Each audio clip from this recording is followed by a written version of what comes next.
Hello, YouTubers. This is PrivateCitizen talking to you again. Usually I have a "this is how I did it" type thing where I fix something, add some kind of lights to my motorcycle, or fix something on my car. But today I'm going to share with you what's going on with my tractor. So I have a John Deere 1025R. I got it maybe 3 months ago. I bought it with the backhoe. So it came with the backhoe on, and it did not have the 3-point hitch on. They did give me the arms to put on there for the 3-point hitch, but it came assembled with the backhoe. Since then, I bought a Tartar spreader so that I could spread fertilizer and whatnot in the front yard, which is right now mainly weeds, but I'm trying to do better with that. Anyway, so to get to the issue, I noticed when I run the tractor with the spreader on, and at the time I had it full with, I think I had 6 bags of lime, 6 40-pound bags of lime, and I noticed it would hop up like every so often. So I'll try to demonstrate that in a minute. Just let me talk through it, because when it's running, it'll be hard to hear. And I noticed that it would keep hopping. So I did check the rate of descent knob, right? And as you can see, it is at the fully open, right? So I'll turn it. So now I'm turning it towards the close. And I'm gonna open it back up to the fully open so you can see where it's at. And I bought this thing from South Jersey or Central Jersey Equipment. I don't know if you can see the hat, right? But Central Jersey Equipment, that's where I got it from. I got it from the Elmer location. But I might get a service in the Hamilton location since that's closer to me. Although it still costs $75 drop off and pick up each way, whether I'm doing Hamilton or Elmer location for service. All right, so I'll start it up so you can see what happens. I was on the Green Tractor Talk site, and someone was nice enough to put a service diagram showing how to check to see if there's a problem with the rock shaft control valve or the O-rings. It says that you're supposed to have like 500 pounds of weight on a 3-point hitch. Lift it up to the highest point, turn it off, wait 30 seconds, measure the height, and then measure again in 5 minutes, and then measure again in another 5 minutes. And you're looking for a drop of 2 inches or more for there to be an official issue, I guess, or for it to need service or repair. So I'm gonna try that, but first I'll turn it on again. I have had it running. I did cycle it up and down 10 times because it said you should cycle the lever 10 times, have it go up and down, make sure that the fluid was warm. So I assume I did that because I did let the tractor run for a while, and I did cycle up and down 10 times.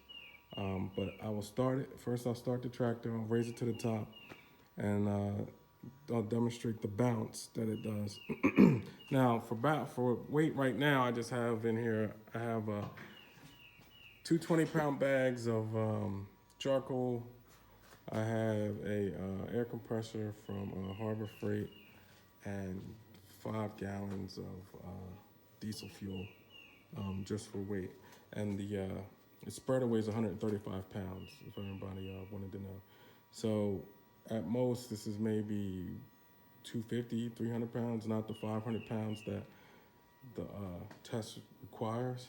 But so again, I'll start it up, I'll let you see the hop. And then, like I said, the rate of descent, the rate of drop valve is all the way open, like it's supposed to be. And then I'll turn it off, I'll count to 30, measure the height, and then I'll measure it again in 5 minutes, and then see where we're at. Okay, all right, here we go. You see the levers all the way back. I do have a mower deck on. Starting it.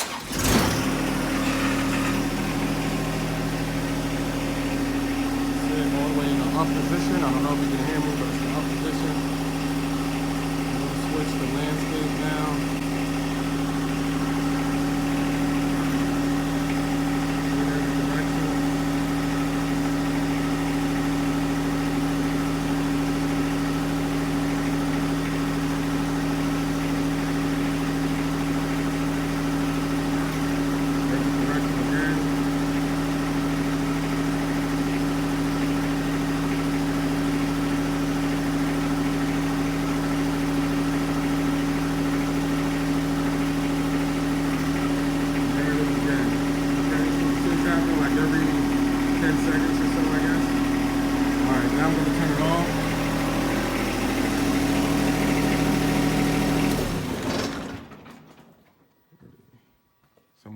seconds and measure, if I can find my tape measure.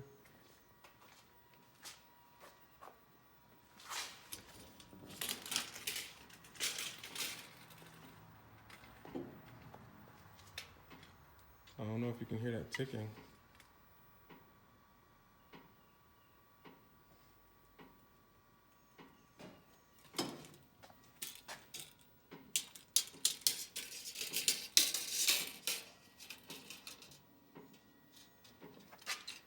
So the top of the pin is at 31.5.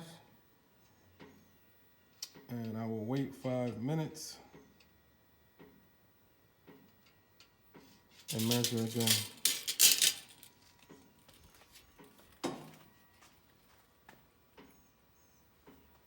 So I don't know if this is normal or not, so that's pretty much my question.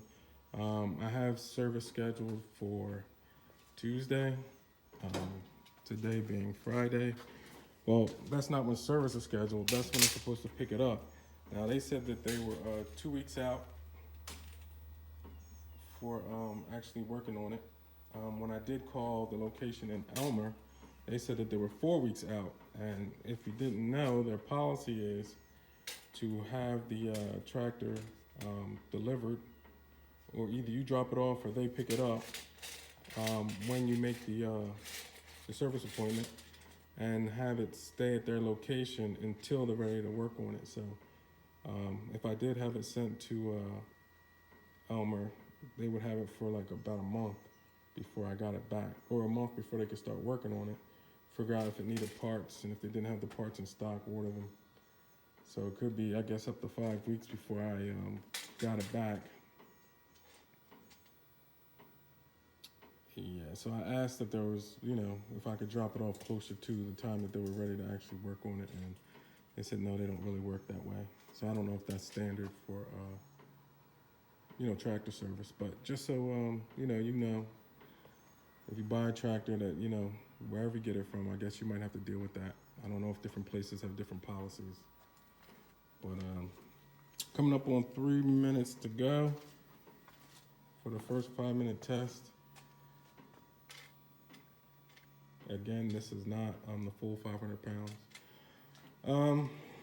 So I guess, so what have I done? So I was on the site, I think it's Tale of Three Cabins, and I think it's where I got the idea for the lights. I mean, I watch a lot on YouTube, but I think that's where the idea came for the lights. So I did buy those, I used the magnet. I wound up mounting a switch here for that so I could turn them on and off. But it is wired into the back. There are 2 sets of light locations. I don't know if you can see the blue. There's 2 sets of wires for lights, one on the left, and there's also one on the right. So you can actually connect any accessories, electrical accessories you want there. Okay, coming up on 2 more minutes. What else?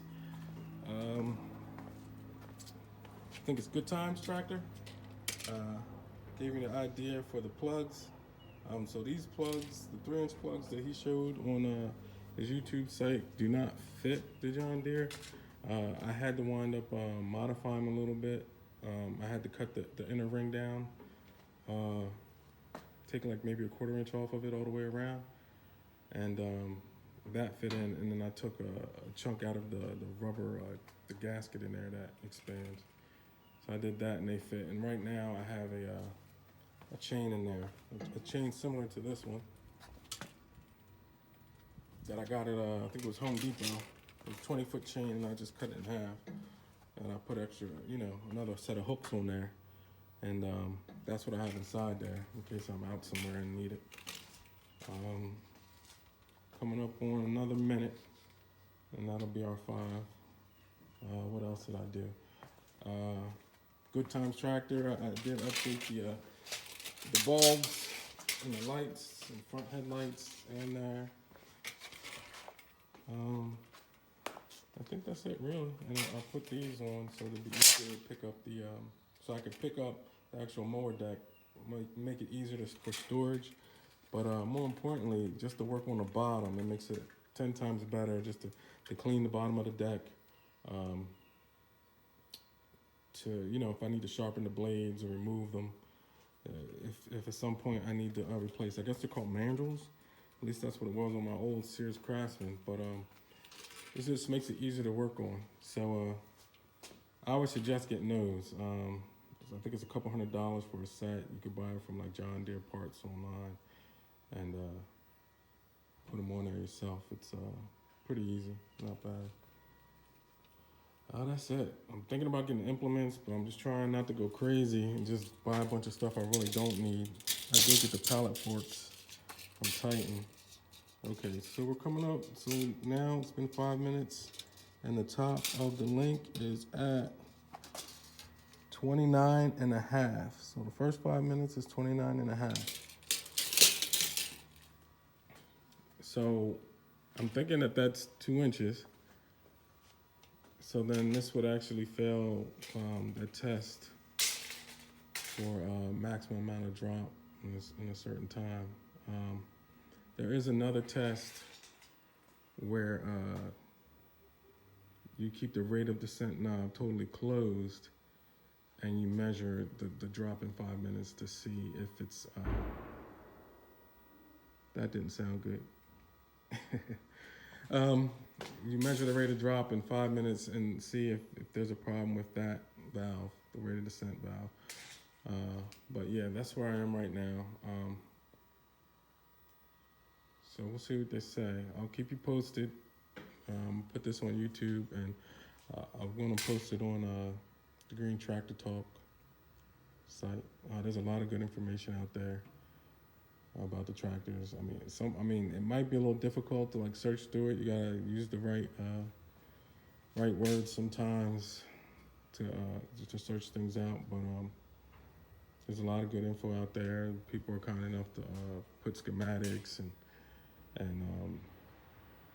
things from the service manuals to kind of help you like self-diagnose or save you a trip to the dealer, I guess.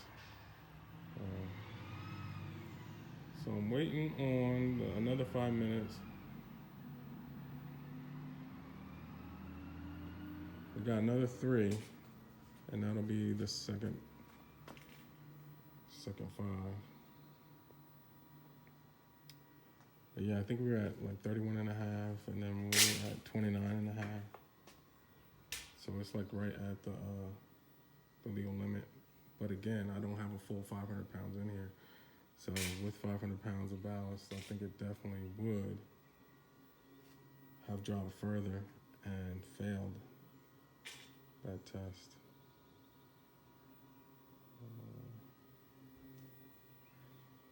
So I don't know. I'm probably, by the time you see this video, I probably would have cut out this part.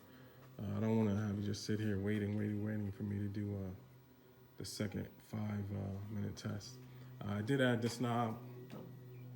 Spinner knob, dead man's arm, something, I don't know what they call it, but I like that a lot. It helps out.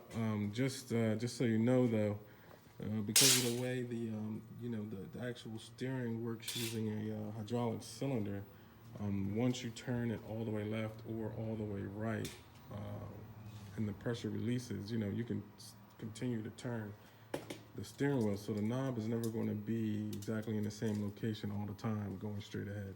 Sometimes it'll be at the top of the wheel. Sometimes it'll wind up being down here. It all depends on how often you do it. So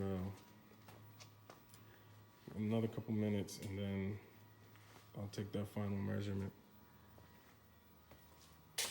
Also, did notice, so when you are running the implements, just so that you know, if you're cutting the grass, you have the PTO engaged, and you wind up going to put it in reverse, it doesn't just shut off the PTO, it cuts off the whole machine.